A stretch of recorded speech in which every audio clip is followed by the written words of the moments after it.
looks like we're live. I guess we got to work on some intro music.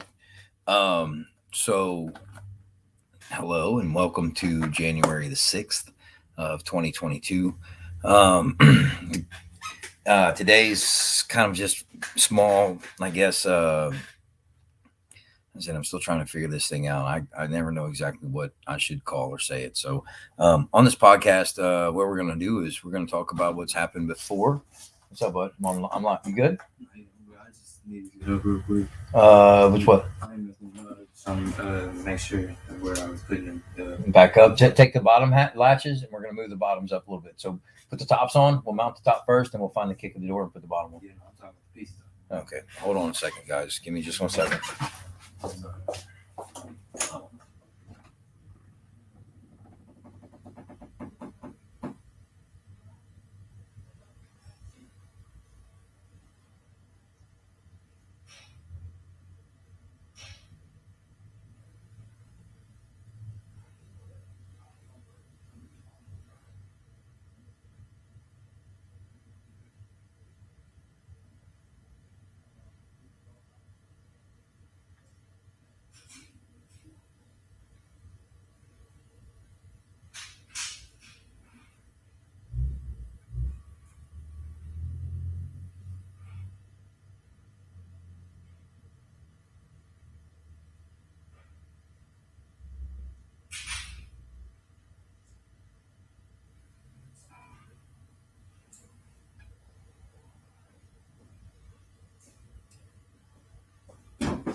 This is why some of the best part of the drama of what I do is because I have to run the shop in the background while I'm taking care of everything else. And I feel I've tried to make sure I come on at 6:30 to get that done.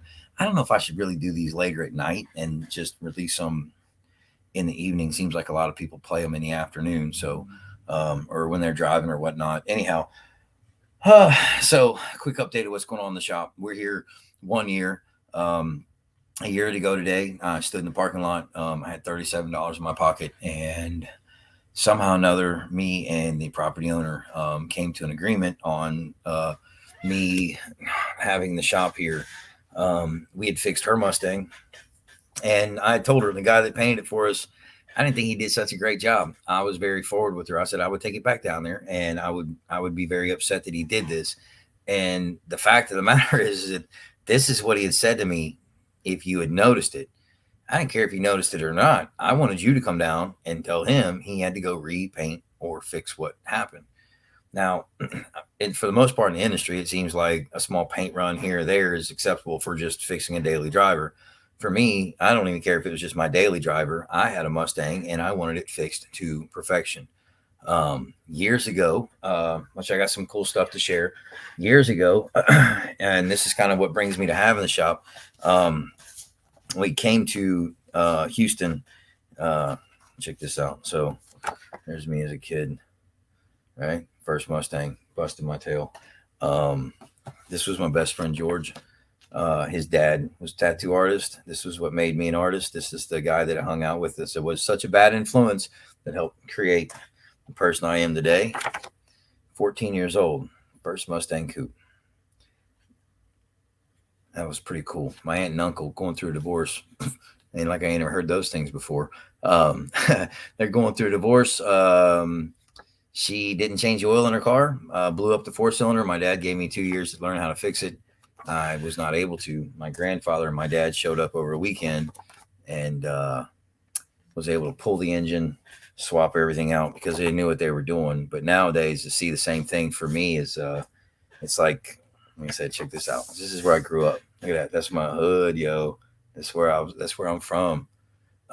This is where I fell in love with this stuff. Like this is the spot in my life that got a couple of square bodies down there. A Mustang. It's like a Ford Taurus. I think a little Chevy S10. I don't know if you guys can get close enough to see it, but if I can get it right, but you can probably see where home plate is painted right there in between the two cars. Played baseball. God, those were some good times. Anyway, there it is, backed up the driveway because I lived up on the hill, loaded in. And that's where it sat for a while until me and my buddies thought we knew what we were doing. Let's see, fast forward a couple years later, there's old Chucky. Yeah, looks just like my son.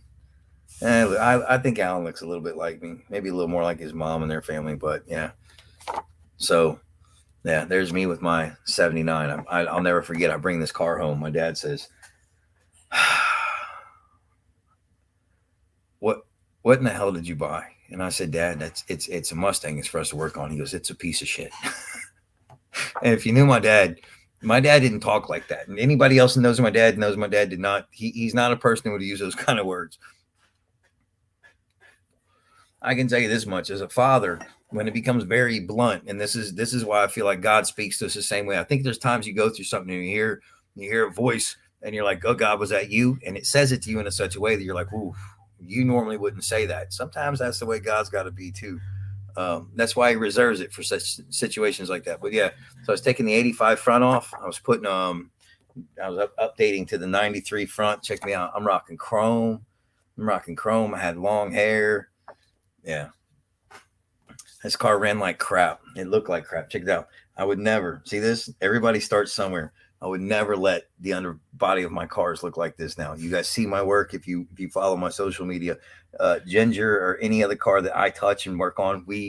If you come in looking like this, you get cleaned up. We do not let you leave taking care of him properly. Start of attempted doing some body work. I don't know what else is in here. Look at this, classic black. I've been a classic black for a long time. I remember scouring the junkyards trying to find other cars that were of the same years. And back then, there was a lot of cars and a lot of good parts out there. But to find all black in a car, that was something big. So I did do a little interior swap there. Uh, Again, back with the chrome. Got to top it off with the chrome. Got to be shiny. See it? Look at that. Still looks the same. Anyway, good times. Anyhow, leads me up to my love affair with Mustangs has been a very long time. I believe somewhere here in the shop, in all of my toys, there's yeah, there it is, the 1970 Boss 429. My mom had bought me. So I lived with my grandparents in Florida for a while, and that's where I got into just tinkering with things. Nobody, let me tell you something. No, I'll tell you what. The best thing that ever happened is that they left me alone as a kid and just let me build whatever I wanted to. I hope my grandparents get to see this. Thank you so very much for giving me the opportunity to just tear through the garage, pick up whatever I wanted to, build whatever I wanted to. You guys have been totally amazing and supportive. I remember they got me a go kart, and my grandfather said, "Well, you only can ride two people in it because it's a two-person go kart." My first Mustang, mind you, I traded another go kart that was from my grandparents to get my first Mustang. But this go kart in particular was a two-seater. Um, had the had the chain knocked off of it. My grandfather, being the wheeler dealer kind of guy he is, somehow or another snaked me, I guess, a pretty sweet deal because it showed up. And if you know my grandfather, he's kind of a Jew. So he ain't paying a lot of money for nothing. Anyhow, so he brings it home, slaps a new chain on it. That's something we had laying around the garage. I'm out there just tearing the place up. We had asphalt in our neighborhood had shells that were broken up from because we lived in southern Florida. So it was better for me to like ride off the road than ride on the road. But because the pavement wasn't great pavement, it just chewed the crap out of any tire we put on that thing. So I spent most of my summer down there living, just getting the crap beat out of me, riding this go kart, just knocking my brains out. So my grandfather says, "Well, you can only have one person on it." So I'm the cool kid in the neighborhood. So there's other kids that live, but we got to drive because it's still undeveloped. So I thought, well, if I could have a trailer, I can bring more people with me. So I went out and took a bunch of stuff from my grandfather's apart, some wheels, made myself an axle, and I think I was, God Almighty, I think I was in the fifth, sixth grade, and they come home and I had some exhaust clamp drilled through a pipe, holding on some other clamps, and I just took whatever I could. And he's like, "What are you doing?" And I was like, "Well, you told me that if I had just one seat, it could only be one person, but if I had seats for everybody, they could fit." So I added a couple of seats to it. Oh, he was so happy and so pissed at the same time. So my grandmother got me some models and decided to keep me busy by letting me build things that are meant to be put together. So anyhow, so I started building monster trucks and some other things, and I really fell in love with more in love with the automotive. Not so much that my family worked in garages and I was raised in garages, but it was more like, getting a chance to modify things and make them the way I wanted them for myself. So fast forward out of there a little bit, I end up back in Ohio. Now the go kart, aunt and uncle going through a divorce, great aunt and uncle. Charles gets his first Mustang coupe. Um, with this coupe, I got a lot of promises, and I don't know how to explain this to people, but looking back, I wish I would have realized what exactly I had in my hands. Um, I got in too big of a hurry to have this little Mustang today. Like if I had this little car, it was nearly perfect in the condition it was. It was just a little four banger, and I mean, I beat it. I beat it. I beat this car senseless. Um, if I could have this little bronze car today with this beautiful little brown interior and the wood grain and just how nice it really was, I would upgrade the suspension, coyote swap it. This would be a dope little car. You ever see one like this? You guys are out there and anybody watches this and in the future you see this car, you see one like it, call me, contact me. I'd like to have another one just like it. That is something I probably would pay very dearly for. Um, Anyhow, so I fell in love with that. The next door neighbors on the street, they're into old Chevys, and so I get to where I'm looking at, I'm watching my next door neighbor go through Chevelles and Corvettes and some other, I mean, just Novas, just all these things. And the guy two doors down from us, he's got a nice GMC lifted truck. He's got his crap box one out there, but he's got one of these nice fall guy looking trucks. Um, the next guy down, he's got Monte Carlo Super Sport. He had Alan. And I hope if he's watching, I remember some of the vehicles he had. I remember Aaron getting the Monte Carlo Super Sport when he got it. I promise you, pops, 100%. The boy never knew how to push the throttle hard enough to put us in any kind of danger when we were in that car. He was not scared of the vehicle, but way more afraid that you would wring his neck. So times I rode with him, very safe. Car was quick, but never seen any drive it the way that you did. If that's any peace of mind after all these years. Um, but there was the short Chevy van that he had. That thing was dope. It was a total shag and wagon. We would play baseball in the court. We'd use a wiffle ball bat that had a broom handle stuffed into it, and so we would take that and we'd be hitting tennis balls and we'd smack a tennis ball. One of the older kids would line drive right in the side of that buckle in, and we'd get home like, oh man, he's going to kill us, and he was able to go out there and push it back out. He never really, he was a tough man. He's one tough sob, hard, but he's a stand up man, 100% dude. Very very thankful that he stepped in when my father passed away and helped finish raise me. But yeah, it was that. It was the bass boats. It was going fishing. Like I had a hell of a time as a kid with the life I was going through because of things that I was walking through. But in the middle of all this, God was, like I was talking about the other day.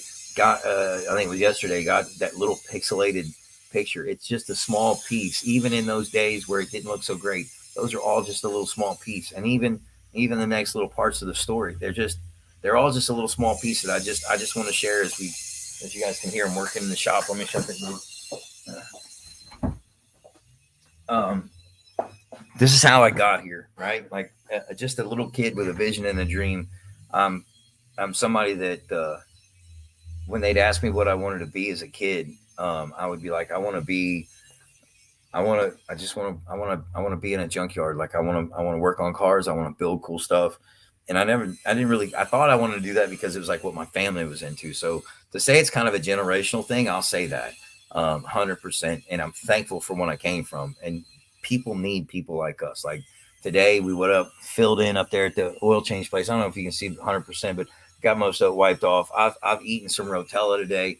I went and helped somebody else's business all day long. Somehow or another, I got everything I needed to get done and would need to be get done is actually we're getting ahead of ourselves at this point, which is awesome. But in time that we took to serve other people, not to get too far off track, like there's been a positive flow of cash. Like I don't even remember being in the shop. I don't know how it even happened, but somehow or another, we've just customer after customer coming through and it's really cool. Anyhow, Um, Part of all that, my best friend George, hanging out with him, it's kind of what made me the person that I am today.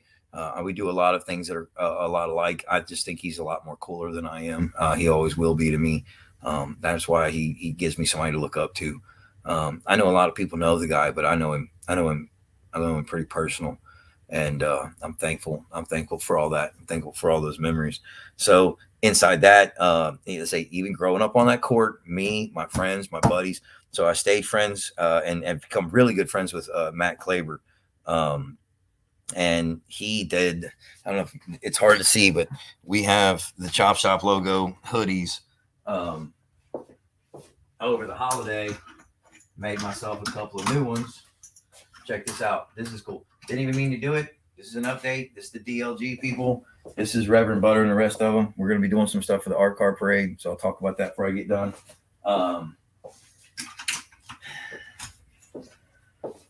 This was the original design. And as cool as it is, it's funny because it's if you know me and you're at the shop, you know what you're getting. I like to take that one step further and make it not so much about myself, but more about the artwork. So I had bought this shirt from Walmart. I thought it was cool. It's a cute little shirt, right? I liked it, but I thought I wanted that background. And as a friend, I just called my buddy and said, "Hey, man, I need a backdrop. Me painting the Houston skyline." I meant to send him the first picture. I just kind of sent it to him and said, "Look at me, I look gorgeous." I said, "Listen, you do this is I'm 100% real. You see this? No makeup."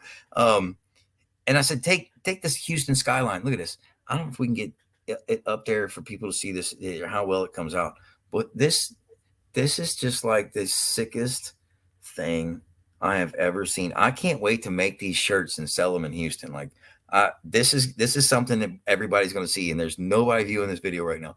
Very soon, this is one of the things that we're going to be selling here at the shop. I like it, and that's what helps put us up there. But moving on, so fast forward to a few years later, I was at work and I was still into cars. I'm working in the industry, just kind of fast. I know I'm going to bounce around, but I am going to share my entire life throughout this video series as I go through it, and just in hopes that one of these stories will help somebody else. But um, I was working at the steel mill and I was still hustling cars. I was still buying parts when I could, but it was hard because now we had two children. We had a mortgage. We had some things we were going through, which made it like I say financially very difficult to kind of pursue my passion and my dream as I was going about it, and which was fine. I mean, it was fine and dandy. But I did some things in hopes that I would do better, and I started to search and look for myself to find some new friends to hang out with. And as I did, I found some guys at work that were willing to talk to me about, hot rodding and welding and fabrication because I'd seen other people do it, but I'm at a point where I'm not in my old neighborhood anymore. I'm not I'm not around the people I'm used to being around, and I was definitely trying to find a community of people to hang out with, and I couldn't really find anybody, and it was just some little short talk. But I remember after I cheated on my kids' mom, and I finally confessed to having the affair because from the moment it happened till the moment I actually said yes, I did that, it was hell.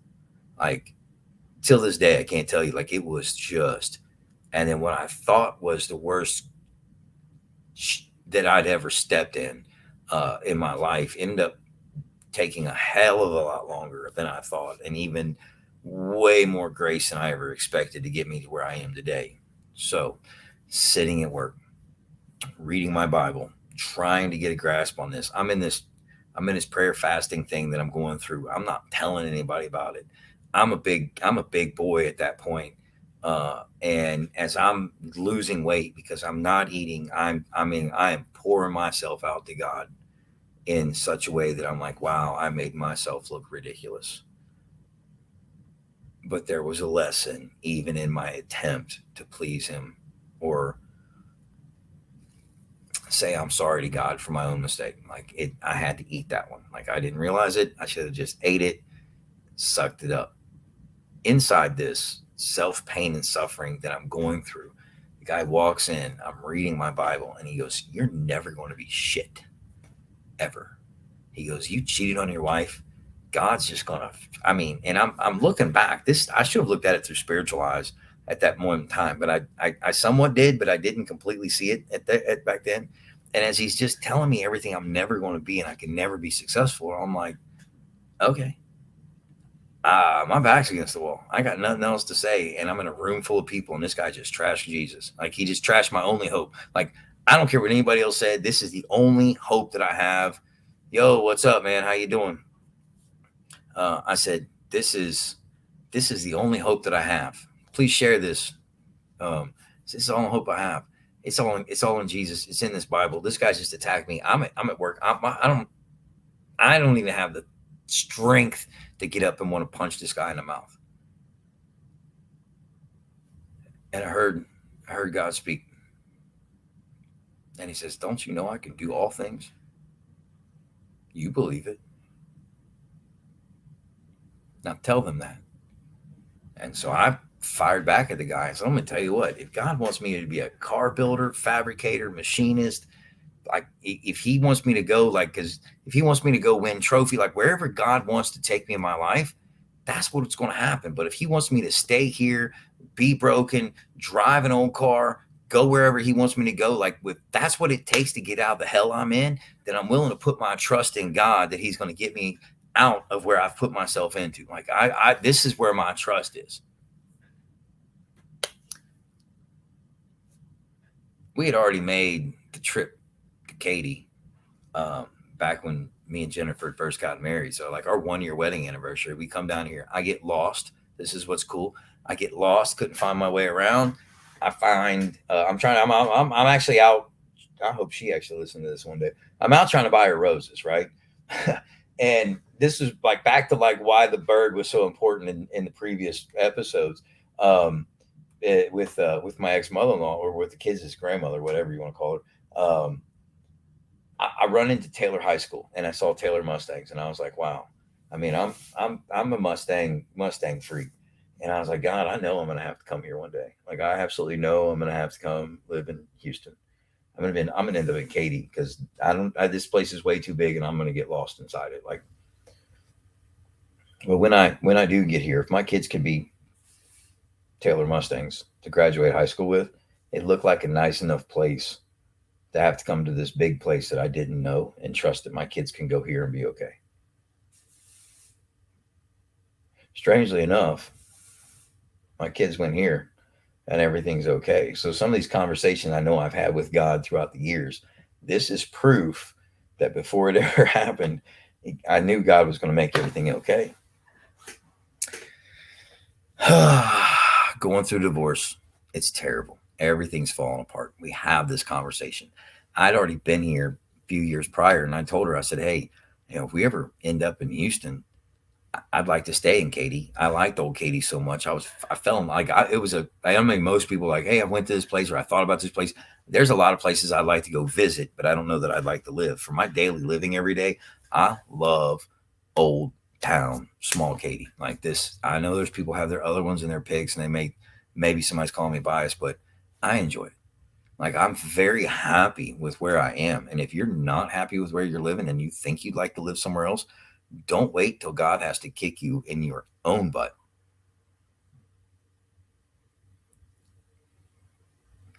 Whatever you want to use there, but whatever you don't need to be kicked in to get where you need to go, just go. I mean, what are you going to lose? What exactly are you going to lose? And this is the challenge this year. What exactly are you going to lose by holding on to whatever you're holding on to so tightly to? Like that's the crazy part right there. Is like when you stop to ask yourself, like, what are you unhappy for? Like what bothers you when you can let go of it? And what are you holding on to that you can't seem to let go of? Then that's what I felt like I was going through. And that's I said a lot of this unraveling at one time. But so we have this conversation and he's like, his name's Seth Houston too, by the way. By name, his name is Seth Houston. Some people's names will be withheld from the story. Other people, you're just a part of it. You're welcome.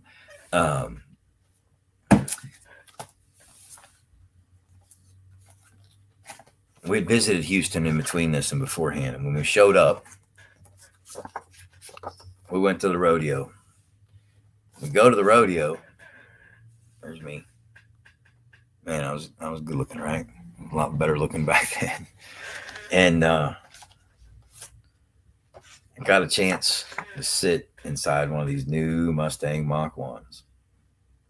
End up becoming friends with Kevin Foster when I got here. And guess who had an actual Azure Blue Mach 1? Kevin did. I wasn't as fortunate. I tried to do a lot of things in my life to appease my wife, and at the time, and before anything had happened, before I had cheated on her, we had been here, and I'd fallen in love with this. Mind you, I had already been through getting her a few things that a woman and a wife would need. She had we'd had new cars. I was fortunate enough that her father would help co-sign for us as a young couple to get her stuff together. I mean, I was making very little bit of money, and this is what I'm saying: is you can live a good life based on however much money you have as an income, as long as you know that you're doing the right thing. As long as you know you're doing the right thing, living the right way, you're going to get by fine on the money you got. And so we're working our butts off. You have to learn your way. And I will say this much: when God, more than likely, the best way to look at it is if God's going to bless you, He's not going to bless you with a car payment. He's going to bless you with a car, not a car payment. Sometimes God blesses you with a car payment because He needs you to understand and learn some lessons. And that's exactly what we were going through at that point. The upside is that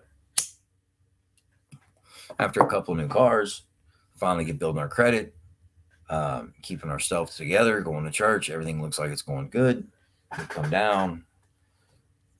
Mom's already got a couple of new cars, and Daddy wants one. So I go to the dealership, try to buy me one of these. Doesn't happen. Not that we couldn't afford it. It's just that she decided we needed something else as a family. So I thought, well, I'll put it aside, and maybe one day it'll happen. A few months later go by, things aren't really going so well between the two of us. And naturally, when things aren't going so well, it seems like people will replace something to give somebody else a gift to try to make up for whatever shortcoming there is. Because there was a huge miscommunication lapse. Just like I know my mother-in-law blames me. I blame my mother-in-law. There's just a bunch of crap that goes on behind it. In the end, we're a couple of kids that the gift that God had put between the two of us wasn't just us. It was our children. It will be our grandchildren. I see that clearly. Going through it though, it's just crap. So she decides it's finally your turn. You get a new car. Somewhere there's a little blue 83 coupe that I bought. There's an 84 coupe that I bought. 84? It was an 84 coupe. Little baby blue one.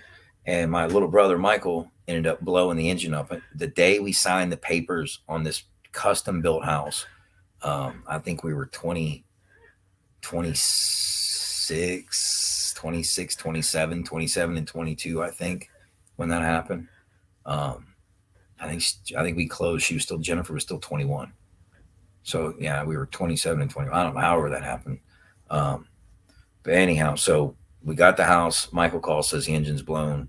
We'd already been down here, and I was like, I really want one. She said no. I ended up buying a Ford Fairmont Futura, did some other stuff. Wasn't really working out. Christmas rolls around. We're always fighting in our marriage, and Jennifer decides that the best thing to do is finally give me what I always wanted, and that was Ginger. So I get Ginger, love her to death, take care of her. I actually used the car as an excuse to go find time to cheat on my wife. And that hurt that I allowed that to happen. But there was something about what was going on in the background that didn't make the car at fault or anything of that matter, or even so much me and her, is that we'd allowed so much between the two of us. And instead of talking about it, we just continued to pull apart. And I know back then I was a very mean, hot-headed, verbally, my temper would blow and I just wouldn't be able to hold it. And we learned to, deal with our communication like that. So I'd buy her things, she'd buy me things. Well, when I finally got the car, which was the biggest thing, just shy of the fact that she'd had cars, she told me the day that I was leaving for work that she hated me and that she was going to smash my car with a hammer. And I was like, well, smash my car with a hammer. And she goes, you love these kids and that car and then me and then God. She was speaking the truth that day. Sad part is that she called me a couple of hours later and said, Charles, I'm sorry. I smashed your car. I didn't do it with a hammer. Where she was at, who she was with, what she was doing, none of that matters. Matters that I ended up with a busted car. So now I have a wife who's left me. Don't have my kids.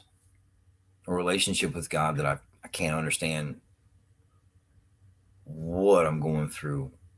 I I can't seem to step the right way. Like, and at this point in time, when the car got crashed, like I said, I was going through this fasting thing I wasn't telling anybody else about. Like I was really searching God out, saying, God, I know that you're going to work something great out of this. Like that was my hope at the end of the day. I was just like, God, I know, I know, I know, I know. I can't see the short term. I can't see the long term. I don't know. And I'm just going to have to say, I trust. I'm going to have to step out on crazy faith and say, I trust. So fast forward a little further, we get to Texas. We stay together. Car gets fixed. I bring Ginger to Texas. I meet Kevin Foster. Kevin Foster becomes a person that I meet that introduces me to everybody else with Mustangs.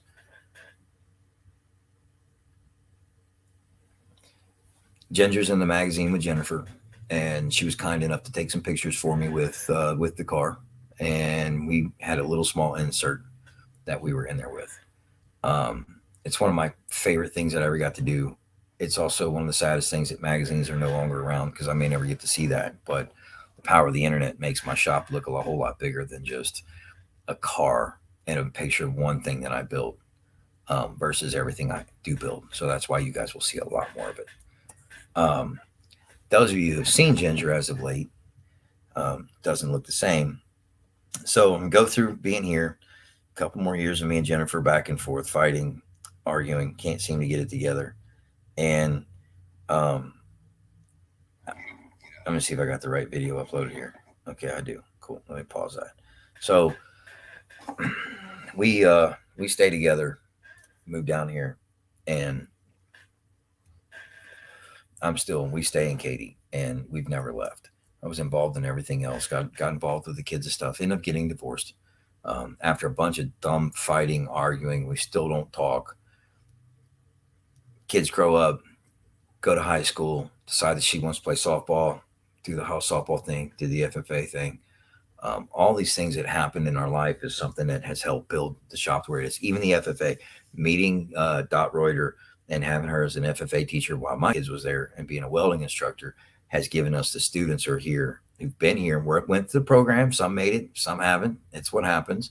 Um, but it's part of what's put everything in my shop together as we've been here. Mind you, I did drive through Old Katy, the back way to the mall, back when it was first built in here. And I told Jennifer, if we move down here, I want a shop down here somewhere. And now I'm in the center, downtown Katy,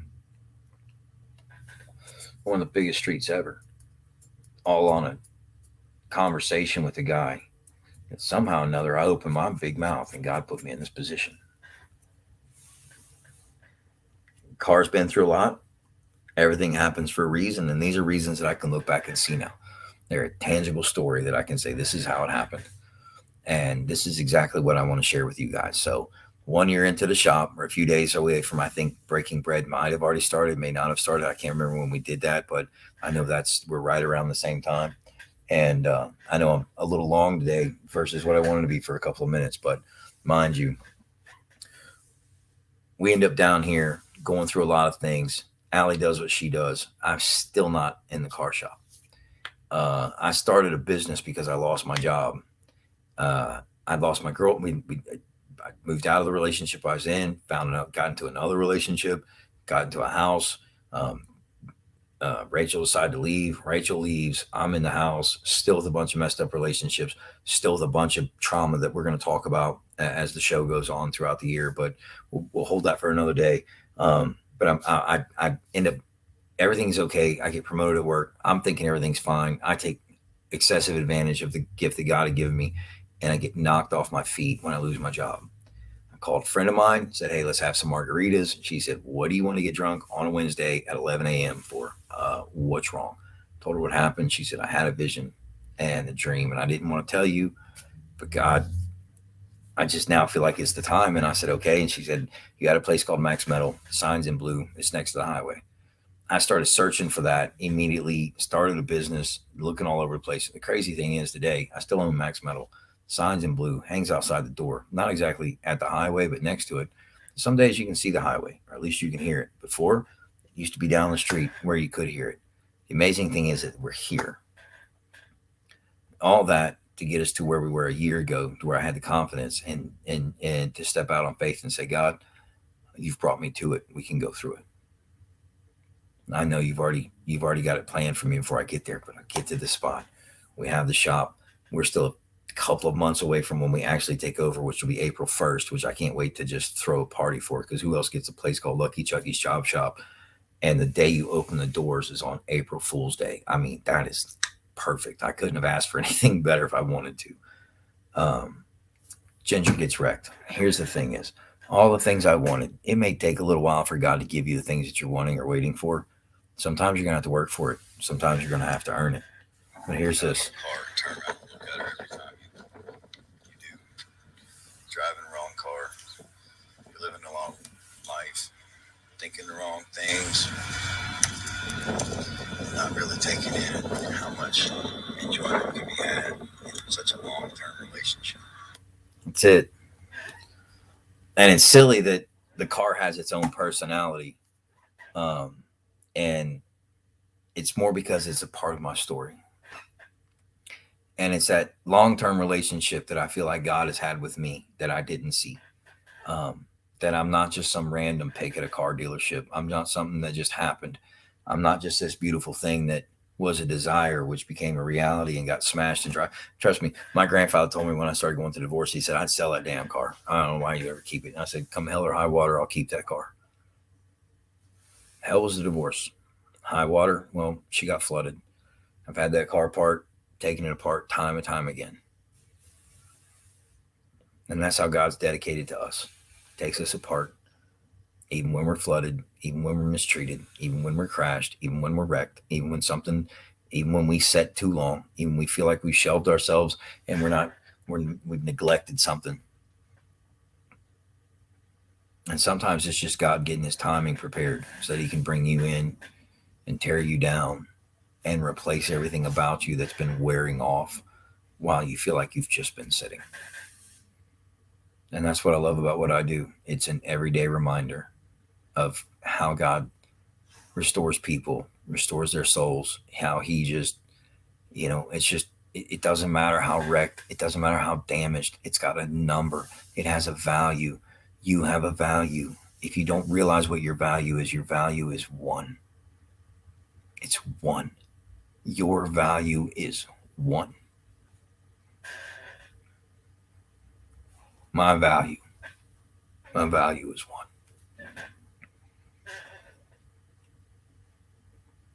Jesus said, when just one,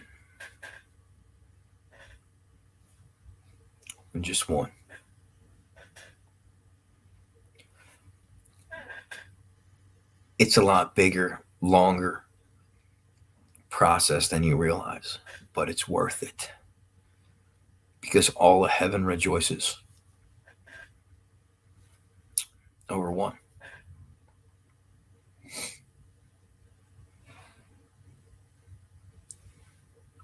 And I hope that you get a chance to see yourself that way too. I hope you take this next year journey with me and help us both to see we're the one. And when you realize what that is for you and what you have and what God's asking you to share back with others, it's going to change everything about your life. And it's going to be a process. And I'm not telling you it's going to be you in a shop, but I can tell you it can be you in a different job. It can be you in a different relationship. It can be you in a different state. It can be you in a different career. It can be you in a different status. I don't know what it is for you, but I pray that when you seek him with your whole heart, he reveals it to you and you chase it down and you follow it with just as much passion as you had the day you ask him for it. Follow through, show up,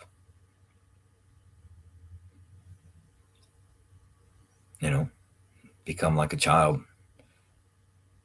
It's crazy to be able to read the story and see it, because if I wrote it all down, a little kid would easily say, well, Charles Rogers, God did all these things. Look at this. This is his story. My story, just like your story, they're being written out.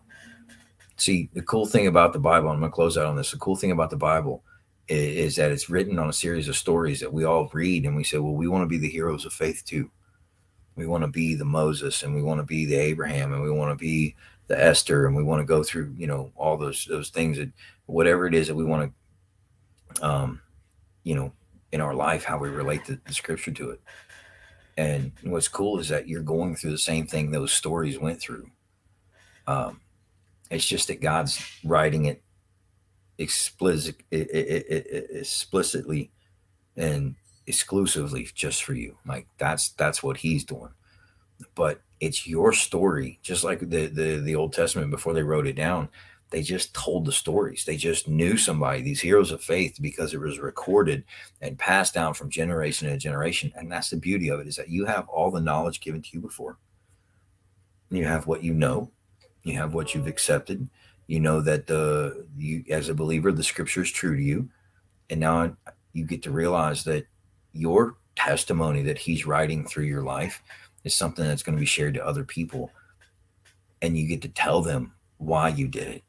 And your choice being because you follow Jesus. And Jesus said, I came to fulfill the scriptures and the law. Like, I'm a fulfillment of all that. So it's fulfilled. It's done.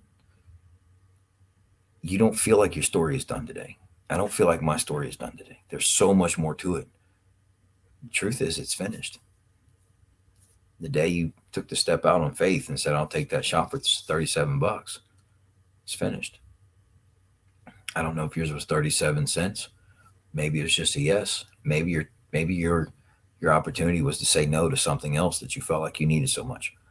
Whatever it is, take today, deal with it, go to bed tonight, let it go. Wake up tomorrow, follow that new path. You're free to be free. That's what Jesus wants to do for you. The same way he's done it for me. It's okay. So I think I've had enough of your guys' time. I'm going to shut this off. So I know Houston traffic. I do pray that some of my friends, when I share it today, will maybe listen to it while you're driving to work. Give me some feedback.